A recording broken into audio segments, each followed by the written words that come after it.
Bonjour, afin de pouvoir reproduire l'effet de halo que vous avez vu dans l'intro, je vais vous apprendre à animer un effet. Chaque effet dispose de paramètres et ces paramètres peuvent être modifiés dans le temps, comme une position par exemple. L'idée c'est de pouvoir ajouter un halo sur mon texte. Alors mon texte, en fait, ce sont des textes en blanc, couleur blanc, sur fond transparent. Vous ne pouvez pas ajouter de halo sur fond transparent, hein. Il vous faut rajouter un petit fond noir dessous. Donc, j'ai sélectionné le moment ici où je souhaite afficher un halo, par là, et je souhaite qu'il aille, pardon, jusque là, à peu près.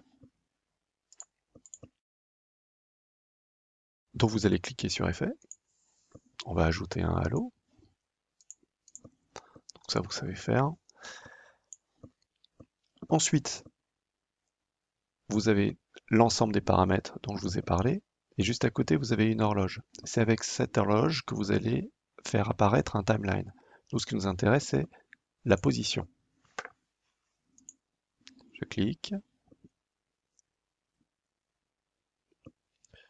Ce timeline apparaît. Je vais l'agrandir. Vous assurez que le cadenas est coché afin de synchroniser les deux timelines, celui-là et celui-ci. Vous voyez, je positionne ainsi mon curseur qui automatiquement se repositionne sur le timeline principal. Je reviens au début. Donc ce qui m'intéresse, c'est de commencer, on va dire, voilà, ici. On va rester sur le même abscisse que tout à l'heure. Très bien, ça me paraît bien. Et l'idée, c'est d'aller au bout, de créer une image clé. Je recrée une image clé, pardon. Voilà, on va le faire ici.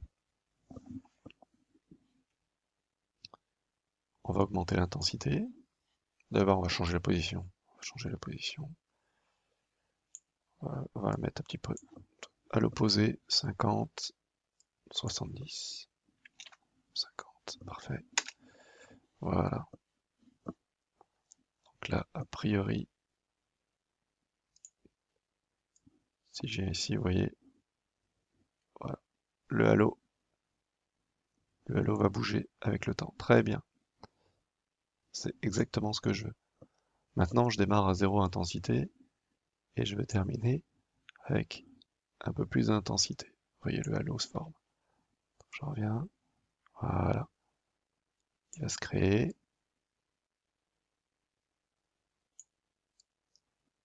Mais là, vous me dites, j'ai un problème. Ah oui, j'ai un souci.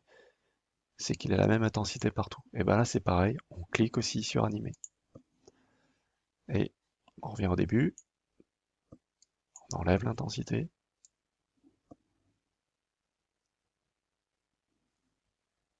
Voilà. Et ici, on augmente l'intensité.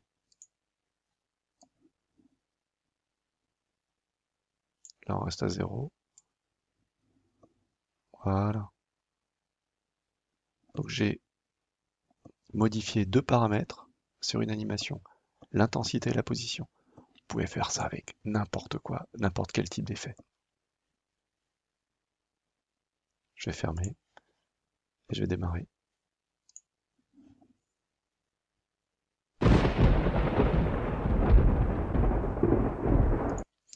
Voilà, ce tuto est terminé. J'espère qu'il vous aura aidé. À très bientôt.